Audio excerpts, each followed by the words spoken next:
نحمده ونصلي ونسلم على رسوله الكريم وخاتم النبيين وعلى آله وأزواجه وأصحابه وأتباعه أجمعين.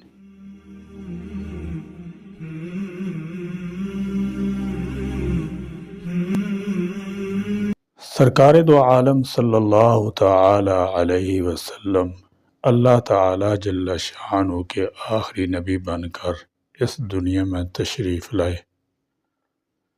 اللہ کریم نے جس طرح دیگر انبیاء کرام علیہم السلام کو مختلف معجزات عطا فرمائے، اسی طرح سرکار دو عالم صلی اللہ تعالی علیہ وسلم کی ذات کو سراپا معجزہ بنا کر دنیا میں بھیجا۔ جس معجزہ کا ذکر آج ہم کرنے جا رہے ہیں وہ ایسا معجزہ ہے جو آپ صلی اللہ تعالی علیہ وسلم سے قبل کسی نبی کو عطا نہ ہوا، اور وہ معجزہ شق القمر کا ہے، یعنی چاند کو دو ٹکڑے کر دینا۔ چاند کو دو ٹکڑے کر دینے والا معجزہ ایک ایسا واقعہ تھا جس نے پورے عالم عرب کو ششدر اور حیران کر کے رکھ دیا تھا۔ حضور خاتم النبیین صلی اللہ تعالی علیہ وسلم کے معجزات میں شق القمر کا معجزہ بہت ہی عظیم الشان اور فیصلہ کن معجزہ ہے۔ حدیث میں آیا ہے کہ کفار مکہ نے آپ صلی اللہ تعالی علیہ وسلم سے یہ مطالبہ کیا کہ آپ اپنی نبوت کی صداقت پر بطور دلیل کے کوئی معجزہ اور نشانی دکھائیے۔ اس وقت آپ صلی اللہ تعالی علیہ وسلم نے ان لوگوں کو شق القمر کا معجزہ دکھایا کہ چاند دو ٹکڑے ہو کر نظر آیا۔ چنانچہ حضرت عبداللہ بن مسعود، حضرت عبداللہ بن عباس، حضرت انس بن مالک، حضرت جبیر بن مطعم، حضرت علی بن ابی طالب، حضرت عبداللہ بن عمر، حضرت حذیفہ بن یمان رضی اللہ تعالی عنہ وغیرہ نے اس واقعے کی روایت کی ہے۔ سورۃ القمر قرآن کریم کی سورۃ نمبر 54 ہے، جس کی پہلی آیت میں اللہ تعالیٰ جل شانہ فرماتا ہے قیامت کی گھڑی قریب آ گئی اور چاند پھٹ گیا، یعنی چاند کا پھٹ جانا اس بات کی علامت ہے کہ وہ قیامت کی گھڑی جس کے آنے کی تم لوگوں کو خبر دی جاتی رہی ہے قریب آ لگی ہے، اور نظام عالم کے درم برم ہونے کا آغاز ہو گیا ہے۔ اور اب وہ دن دور نہیں کہ جب قیامت کے دن سارے سیارے اور ستارے ریزہ ریزہ ہو جائیں گے، لیکن اس کے باوجود ان لوگوں کا یہ حال ہے کہ کوئی معجزہ دیکھتے ہیں تو منہ پھیر لیتے ہیں اور کہہ دیتے ہیں کہ یہ تو وہ جادو ہے جو پہلے سے چلا آ رہا ہے۔ مشرکین مکہ حضرت صلی اللہ تعالی وسلم کو اذیت دینے کے نت نئے طریقے ڈھونڈتے اور الٹے سیدھے مطالبات کرتے رہتے تھے۔ آپ صلی اللہ تعالی وسلم ان کے ہر وار کو ناکام بناتے اور ان کے ہر سوال کا تسلی بخش جواب دیتے کہ کسی طرح یہ توحید کی دعوت قبول کر لیں۔ ہجرت سے 5 سال پہلے کی بات ہے کہ کفار کے سرداروں کا یہ ٹولہ حضور اقدس صلی اللہ تعالی وسلم کی خدمت میں حاضر ہوا اور عرض کیا کہ آپ ہمیں اپنی نبوت کی کوئی نشانی دکھائیں، کوئی دلیل دکھائیں تو ہم آپ صلی اللہ تعالی علیہ وسلم پر ایمان لے آئیں گے۔ اب اس سرور کونین حضرت محمد مصطفیٰ صلی اللہ تعالی وسلم کوئی جواب بھی نہ دے پائے تھے کہ حضرت جبرائیل علیہ السلام حاضر ہوئے اور عرض کیا اے محمد آپ صلی اللہ تعالی وسلم لوگوں سے کہہ دیجئے کہ اس وقت یہ لوگ چلے جائیں اور دوبارہ فلاں رات کو آئیں تو اس رات کو وہ ایسی نشانی دیکھیں گے جسے دیکھ کر انہیں آپ صلی اللہ تعالی وسلم سچائی کا قائل ہونا پڑے گا۔ چنانچہ نبی کریم صلی اللہ تعالی وسلم نے ان لوگوں سے یہی بات فرما دی۔ اس روز وہ سب واپس چلے گئے، لیکن مقررہ کردہ رات وہ سب پھر حضور اکرم صلی اللہ تعالی وسلم کی خدمت میں حاضر ہوئے اور اپنا سابقہ مطالبہ دہرایا۔ اس رات آپ صلی اللہ تعالی وسلم مینا میں تشریف فرما تھے۔ قمری مہینے کی 14ویں شب تھی۔ چاندنی رات کا مکمل چاند پوری آب و تاب کے ساتھ آسمان کائنات پر نمودار ہوا۔ حضرت انس بن مالک رضی اللہ تعالی عنہ نے بیان کیا کہ کفار مکہ نے نبی کریم صلی اللہ تعالی وسلم سے کسی نشانی کا مطالبہ کیا تو نبی کریم صلی اللہ تعالی وسلم انہیں چاند کے 2 ٹکڑے کر کے دکھا دیے، یہاں تک کہ انہوں نے حرا پہاڑ کو ان دونوں ٹکڑوں کے بیچ میں دیکھا۔ حضرت عبداللہ بن مسعود رضی اللہ تعالی عنہ سے روایت ہے، جس وقت چاند کے 2 ٹکڑے ہوئے تو ہم نبی کریم صلی اللہ تعالی وسلم کے ساتھ مینا کے میدان میں موجود تھے۔ آپ صلی اللہ تعالی وسلم نے اس وقت فرمایا، لوگوں گواہ رہو، اور چاند کا ایک ٹکڑا دوسرے سے الگ ہو کر پہاڑ کی دوسری طرف چلا گیا۔ باہر سے آنے والوں سے تصدیق۔ اتنے عظیم الشان معجزے کے ظہور کے بعد بھی کفار قریش نے اس پر یقین نہیں کیا اور اسے جادو قرار دیتے ہوئے اپنی اعراض کی روش برقرار رکھی۔ ان کی اس ہردرمی پر اس سورہ مبارکہ میں انہیں ملامت کی گئی۔ کلام کے شروع میں ارشاد باری تعالیٰ ہے کہ یہ لوگ نہ تو سمجھانے سے مانتے ہیں، نہ طریق سے عبرت حاصل کرتے ہیں، نہ آنکھوں سے سری نشانیاں دیکھ کر ایمان لاتے ہیں، بلکہ نشانیاں دیکھ کر منہ پھیر لیتے ہیں اور کہتے ہیں کہ یہ تو ایک معمولی جادو کا کرشمہ ہے جس کی مدد سے ہماری نظر بند کر دی۔ یہ جادو ہم پر تو چل گیا لیکن دنیا پر نہیں۔ باہر سے لوگوں کو آنے دو، ان سے پوچھیں گے کہ یہ واقعہ انہوں نے بھی دیکھا ہے یا نہیں۔ کفار مکہ نے جب باہر سے آنے والے مسافروں سے اس کے متعلق بات کی، تحقیق کی، تو سب کا کہنا تھا کہ ہاں، ہم نے بھی چاند کے 2 ٹکڑے ہوتے ایک دوسرے دور جاتے اور پھر آپس میں ملتے ہوئے دیکھا ہے۔ اتنی زیادہ شہادتوں کے باوجود وہ اپنی ضد پر قائم رہے اور اس کھلے معجزے کو جادو سے تشبیہ دیتے رہے۔ معجزہ شق القمر کا یہ واقعہ بخاری، مسلم، ترمذی، احمد، ابو داود، طبرانی اور ابن جریر سمیت تمام حدیث کتب بکثرت سند کے ساتھ موجود ہے، جن میں صحابہ کرام مثلا حضرت عبداللہ بن مسعود، حضرت حذیفہ، حضرت جبیر بن مطعم، حضرت عبداللہ بن عمر، حضرت عبداللہ بن عباس اور حضرت انس بن مالک رضی اللہ تعالی عنہ نے بیان کی ہے۔ ان میں سے 3 صحابی یعنی حضرت عبداللہ بن مسعود، حضرت حذیفہ اور حضرت جبیر بن مطعم رضی اللہ تعالی عنہ تصریح کرتے ہیں کہ وہ اس واقعے کے عینی شاہد ہیں، اور 2 صحابی ایسے ہیں کہ جو اس واقعے کے عینی شاہد نہیں ہو سکتے، کیونکہ ان میں سے ایک یعنی حضرت عبداللہ بن عباس اس وقت پیدا نہیں ہوئے تھے، اور دوسرے یعنی حضرت انس بن مالک اس وقت کم عمر تھے۔ لیکن چونکہ یہ دونوں حضرات صحابی رسول ہیں، اس لیے ظاہر ہے کہ انہوں نے ایسے عمر رسیدہ صحابوں سے سن کر ہی اس سے روایت کیا ہوگا جو اس واقعے کا براہ راست علم رکھتے تھے۔ شق القمر کے واقعہ پر کچھ شبہات اور جواب۔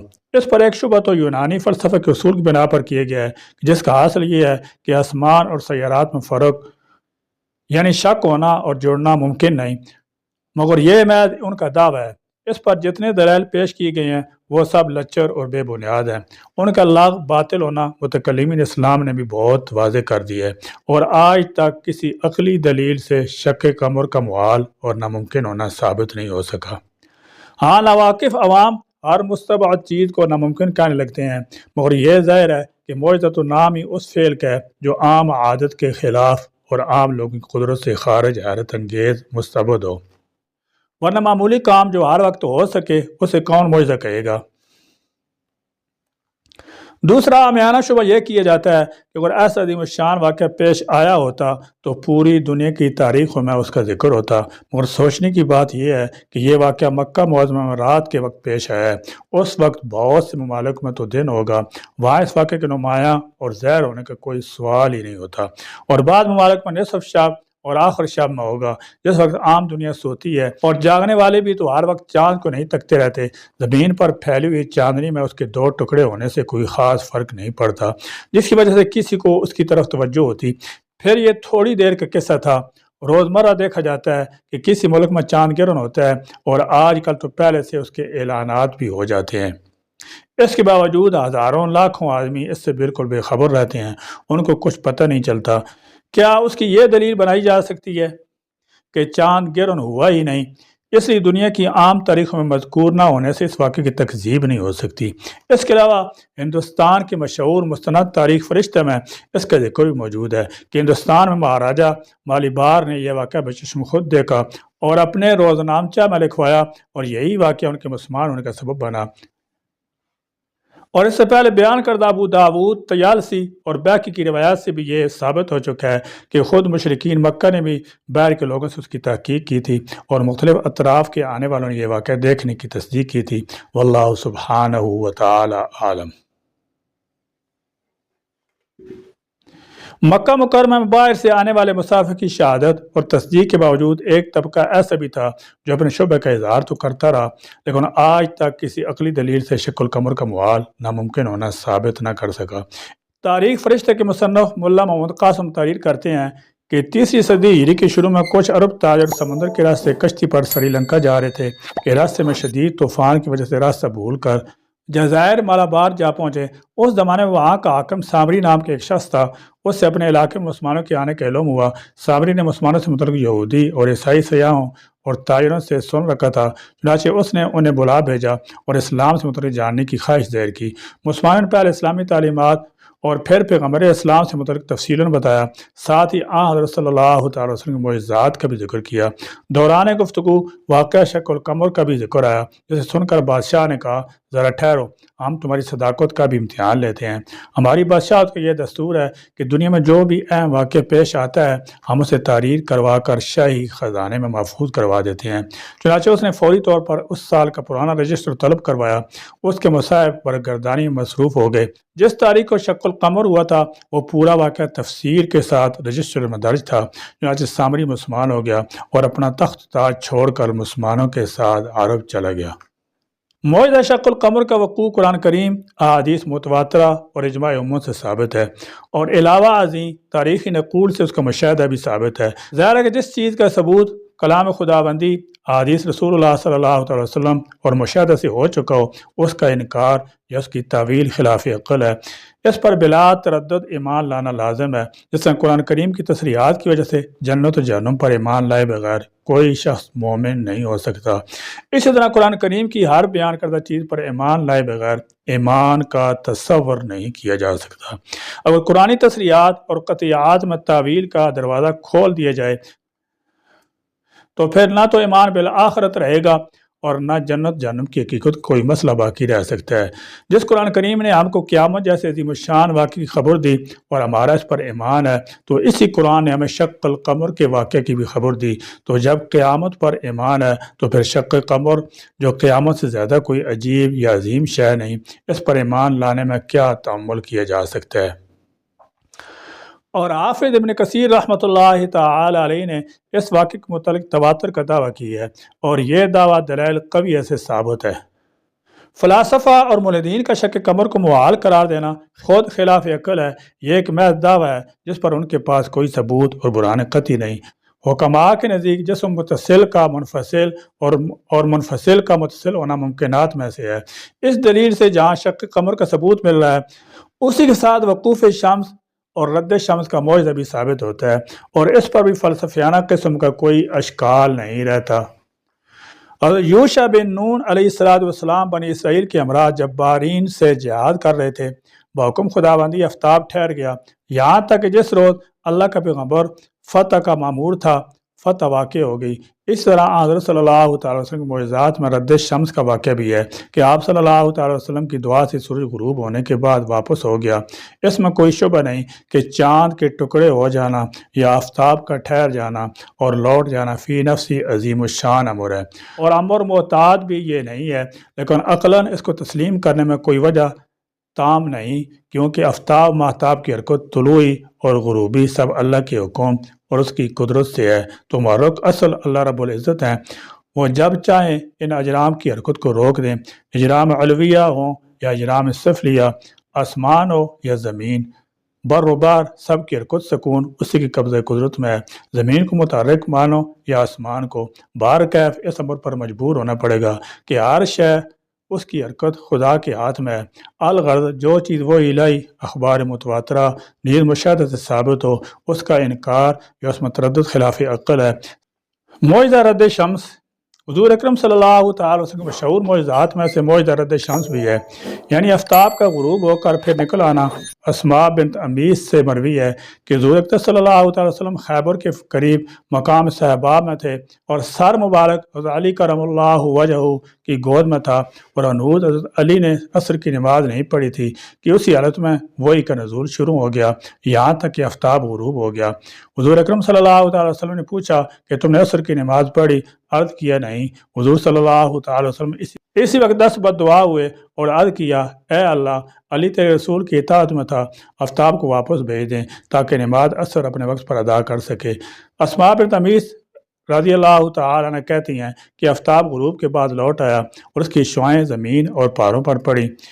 امام طاوی رحمۃ اللہ تعالی فرماتے ہیں کہ یہ حدیث صحیح ہے، اس کے تمام راوی ثقہ ہیں۔ شیخ جلال الدین سیوطی رحمۃ اللہ تعالی نے اس حدیث کے بارے میں ایک مستقل رسالہ لکھا، اس کا نام کشف اللبس عن حدیث رد شمس رکھا، جس میں حدیث کے ترک اور اسانید پر کلام فرمایا اور اس حدیث کا صحیح ہونا ثابت کیا، اور علامہ زرقانی نے بھی شرح مواہب میں اس حدیث کا صحیح اور مستند ہونا ثابت کیا ہے۔ معجزہ حبس شمس یعنی ضعیف روایتوں میں ہے کہ ایک مرتبہ حضور اکرم صلی اللہ تعالی وسلم کے لیے تھوڑی دیر کے واسطے آفتاب کی حرکت روک دی گئی۔ یہ روایت محدثین کے نزدیک معتبر نہیں، چونکہ شق قمر اور رد شمس اور حبس شمس یہ تینوں معجزے متقارب تھے، اس لیے ہم نے ان کو بھی شق قمر کے سلسلے میں ذکر کر دیا۔ یہ معجزہ مکہ مکرمہ واقع ہوا۔ حضرت صلی اللہ تعالی وسلم نے جب معراج سے واپسی پر قریش کے سامنے اسراء و معراج کی کیفیت بیان کی تو قریش نے بیت المقدس کی علامتیں دریافت کیں، اور آپ صلی اللہ تعالی وسلم سے ایک قافلہ کا حال پوچھا جو بغیر تجارت شام کی طرف گیا ہوا تھا کہ وہ قافلہ کب واپس آئے گا۔ آپ صلی اللہ تعالی علیہ وسلم فرمایا کہ وہ قافلہ بدھ کا دن اخیر ہونے لگا تو کفار نے شور مچایا۔ اس وقت حضرت صلی اللہ تعالی علیہ وسلم دعا فرمائی، اللہ تعالی نے آفتاب کو اسی جگہ ٹھہرا دیا جہاں تھا، یہاں تک کہ قافلہ آ گیا۔ اسی طرح اللہ تعالی جل شانہ نے آپ کی تصدیق ظاہر فرما دی۔ سیرت مصطفیٰ صلی اللہ تعالی وسلم مزید واقعات انشاءاللہ تعالی سبق نمبر 64 میں پڑھیں گے۔ اللہ تعالیٰ میں آپ صلی اللہ تعالی سیرت مطالعہ پڑھنے اور اس پر عمل پیرا ہونے کی توفیق بخشے، آمین۔ وآخر دعوانا الحمدللہ رب العالمین۔